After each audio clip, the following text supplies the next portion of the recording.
கண்ணனுக்கு அரோகரான்னு போய் அங்க போயிட்டான். என் தங்கச்சியும் நீங்களும் வந்துருக்கீங்க, என்ன செய்யணும்? யார் போனாலும் சரி, யார் வந்தாலும் சரி, யார் வந்தாலும் சரி, ரெட்டலைக்கு 80% உங்க வாக்கு கேரண்டி. உங்களுக்கு நாம கேரண்டி, அண்ணா திராவிட முன்னேற்ற கழகத்துக்கு நீங்க கேரண்டி. இனி வரைந்த காலம் நமக்கு ரொம்ப பொற்காலமாக இருக்கும். நான் மன நிறைவோடு சொல்றேன்.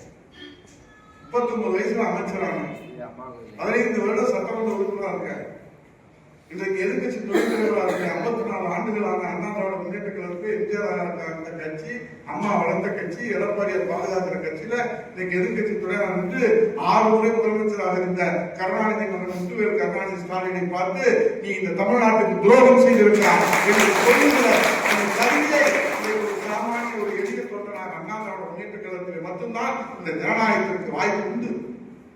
ஆகவே நீங்கள் அதையெல்லாம் மனதில் வைத்துக் கொள்வது. யாருக்கு வேணாலும் எந்த வாய்ப்பு வரும், நமக்கு என்ன வாய்ப்பு வரப்போகுது அப்படின்னு நம்மளே நம்ம ஒரு அவநம்பிக்கையா ஏற்படுத்தலாம். எனக்கும் வாய்ப்பு இருக்கிறது, எனக்கும் எதிர்காலம் இருக்கிறது, எனக்கும் இந்த கட்சியில அங்கீகாரம் இருக்கிறது, எனக்கும் இந்த கட்சியில முக்கியத்துவம் இருக்கிறது, எனக்கும் இந்த கட்சியில கௌரவம் இருக்கிறது என்ற நம்பிக்கை முதலில் உங்களுக்கு வேண்டும். நீங்கள் விட்டுக் கொடுக்க கூடாது. ஏன்னா 350 பூத்துக்கும் ஒரே நேரத்தில் நாங்க எல்லோரும் வர முடியாது.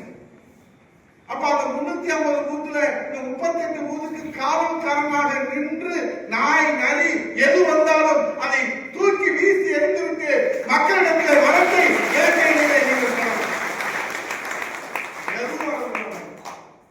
வாக்குச்சாவடிகளுக்கு நீங்கள் தான் பாதுகாப்பு, நீங்கள் தான் பாதுகாப்பு அரணாக இருக்கிறது. அவைகளையெல்லாம் உங்களிடத்திலே சொல்ல வேண்டும் என்கிற அந்த நிலையில நீங்கள் 100% வாக்காளர்களை தேர்தல் பிரச்சாரத்திற்கு அழைத்து வர வேண்டும். 80% அதிலே நமக்கு வாக்குகளாக பெற்றுத்தர வேண்டும். நேரத்தை சரியாக கடைபிடிக்க வேண்டும்.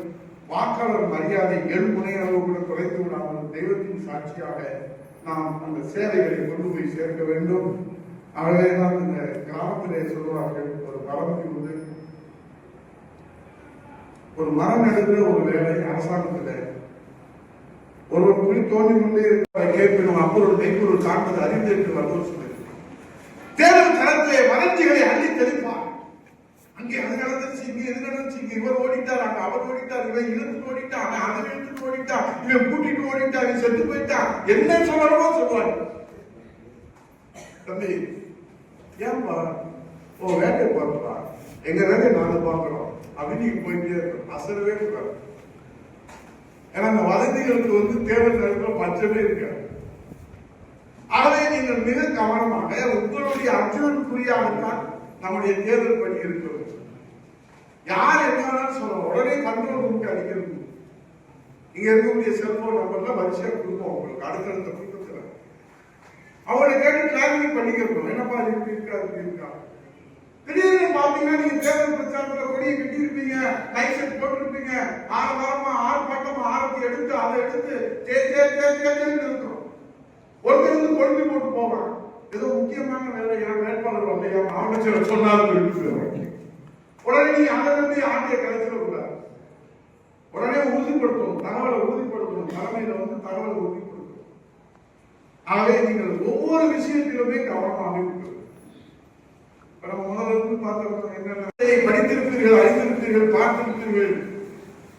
எதிரே நிற்பவர்கள், ஆதரித்து நிற்பவர்கள், தாய் வழி உறவாக இருந்தாலும் தந்தை வழி உறவாக இருந்தாலும் ரத்த உறவாக இருந்தாலும் எதிர்த்து நிற்பவர் எதிரிதான் என்பதை உறுதியோடு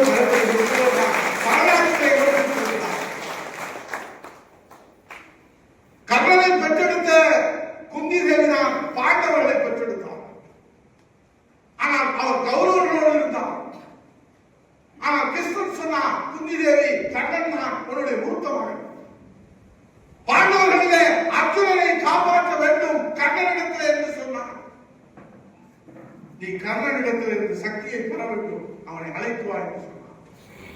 அப்போது குந்திதேவி கர்ணனிடத்திலே சென்று கேட்கிறார், கர்ணா உன் தம்பிகள் தான் பாண்டவர்கள், நீ வந்துவிடு என்னோடு, உனக்கு ராஜ்யத்தை தருகிறேன் என்று சொல்லுகிற போது கர்ணன் சொன்னான், தாயே என்னை பெற்றெடுத்து நீ விட்டு விட்டாய், ஆனால் நான் சபையிலே தலை குனிந்து இருக்கிற போது என்னை தலை நிறுத்தவர் என் நண்பன். ஆகவே அவருக்காகத்தான் இந்த உயிர் என் ஆற்றல் என்னுடைய போர் என்று சொன்னார்.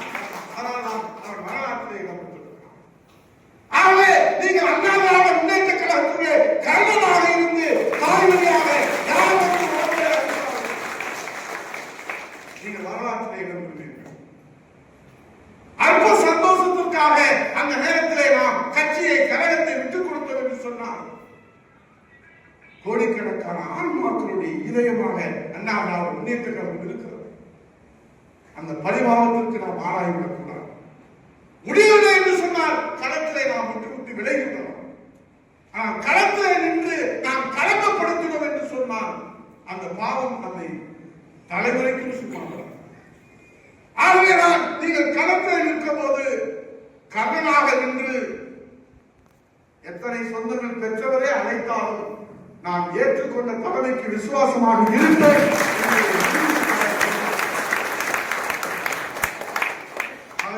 சாதனைகளை அற்புதமாக நிகழ்ச்சி காட்டி இன்றைக்கு அண்ணா திராவிட முன்னேற்ற கழகத்தை 8வது உலக அதிசயமாக உயர்த்தி காட்டி ஒரு சாதனை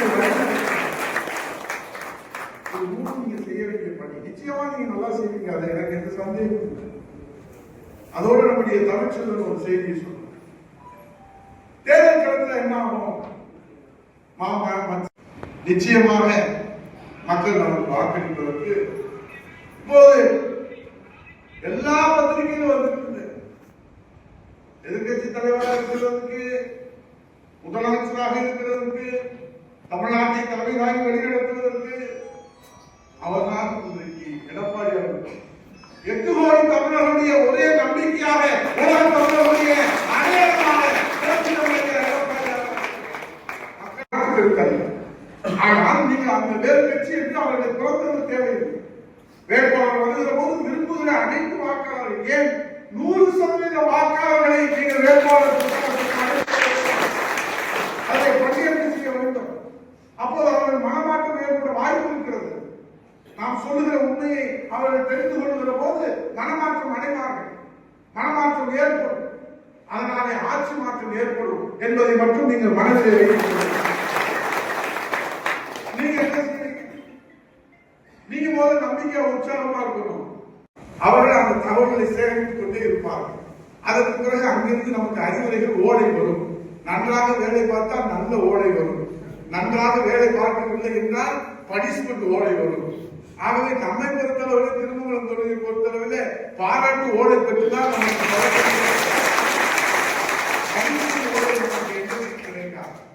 அதற்கு நமக்கு தகுதி கிடையாது. நாம் பாராட்டு ஓடை தான் உங்களுடைய உழைப்பு அப்படி. அதனால்தான் திருமங்கலம் தொகுதியிலே இரட்டையை தவிர வேறு எவரும் நின்று வென்று காட்ட முடியாது. அவை திண்ணை பிரச்சாரம், இந்த துண்டு பிரசுரங்களை எடுத்துக்கொள்வது காலையில 1 மணி நேரம், மாலையில 1 மணி நேரம்.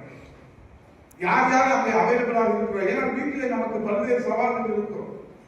வீட்டிலே நமக்குள்ளே இருக்கக்கூடியவர்களுக்கு மருத்துவ பாதுகாப்பு ஏற்பாடுகள் செய்ய வேண்டியது இருக்கும், பொருளாதார பாதுகாப்பு ஏற்பாடு செய்ய வேண்டியது இருக்கும், வேலை வாய்ப்புகள் செல்ல வேண்டியது இருக்கும், பல்வேறு பொருளாதார சவால்கள் இருக்கும். இதையெல்லாம் தாண்டித்தான் நாம் பொது வாழ்க்கையில் ஈடுபட வேண்டியது இருக்கு. அவை யார் அங்கே தயாராக இருக்கிற 5 பேர் தயாராக இருந்தாலும் நீங்கள் 5 பேர் உடனடியாக புறப்பட்டு அந்த வீடு வீதியாக வீதி வீதியாக நீங்கள் 2 வீலரை எடுத்துக்கொண்டு காரை எடுத்துக்கொண்டு இந்த தொகுதி முழுவதும் சுத்த தேவையில்லை. நீங்கள் வசிக்கிற பகுதிகளிலே, நீங்கள் அறிமுகமான பகுதிகளிலே உங்கள் சொந்தங்கள், உங்கள் பந்தங்கள், நம்முடைய சொந்தங்கள், நம்முடைய பந்தங்கள், மாமன் மச்சான், இதை நிச்சயமாக செய்வீர்கள் என்ற நம்பிக்கை எனக்கு நீங்கள் வாக்கு கேட்டுவிட்டால், நீங்கள் அவரிடத்திலே வாக்கு கேட்டுவிட்டால் நிச்சயமாக உங்களுக்காக, தலைவருக்காக, அம்மாவுக்காக, இரட்டலுக்காக, எடப்பாடியாருக்காக, நமக்காக எனக்கு தெரியும்.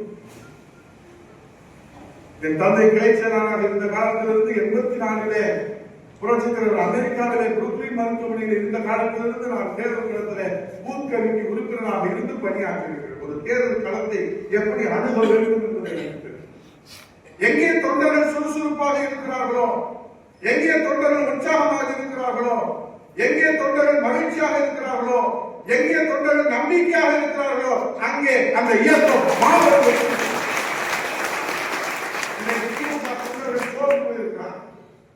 10 ஆண்டு காலம் ஆட்சியில் இல்லாமல் காஞ்சி போய் நெசக்காற்றில் பாய்ந்ததை போல இருந்தார்.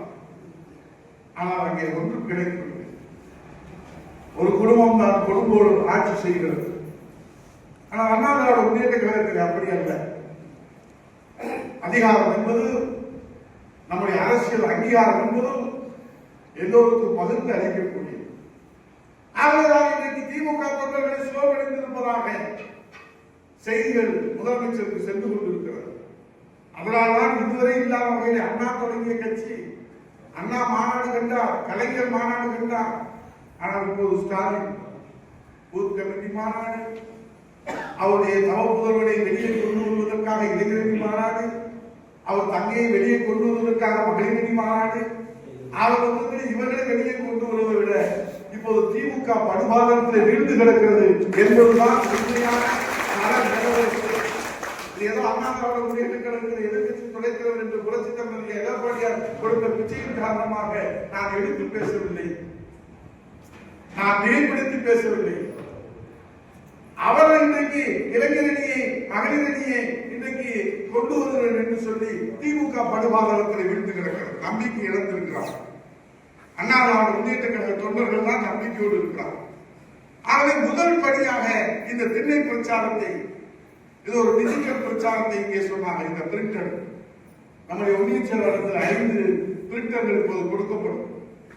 அதற்கு பிறகு புரட்சி தலைவர் இதயநிதி அம்மா அவர்கள் அறிவித்தார்கள்.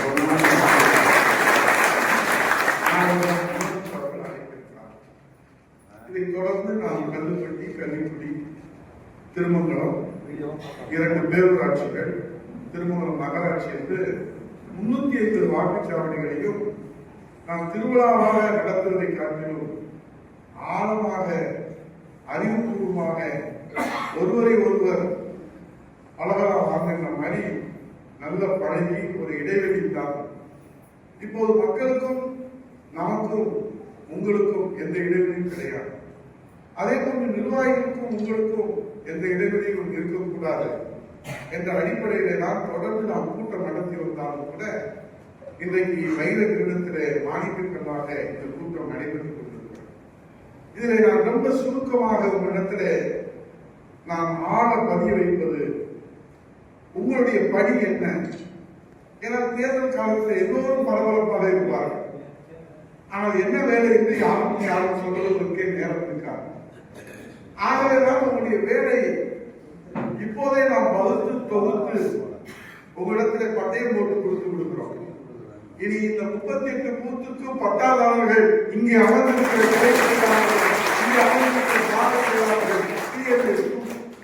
நீங்க குத்தகைதாரர்கள் அல்ல. இந்த 38 வாக்குச்சாவடிகளுக்கும் நீங்கள் தான் பட்டாதாரர்கள். பட்டாதாரர்கள் என்று சொன்னால் முழு உரிமையும் உங்களுக்கு கொடுக்கப்படுகிறது. நீங்கள் தான் அந்த பட்டாதாரர்களாக இருந்து அந்த 38 வாக்குச்சாவடியிலும் ஒரே குறிக்கோள், அர்ஜுனன் குறியாக பதிவாகிற வாக்குகளிலே 80% இரட்டை இலக்கி. இதுதான் பட்டாதாரருடைய வேலை, விளைச்சல். உங்களுடைய விளைநிலத்திலே, உங்களுடைய வாக்குச்சாவடியிலே 80% தான் அண்ணா திராவிட முன்னேற்ற கழகத்தை இன்றைக்கு 3வது தலைமுறையாக புரட்சி தலைவர் எடப்பாடி இருக்கிற ஒரு சாமானிய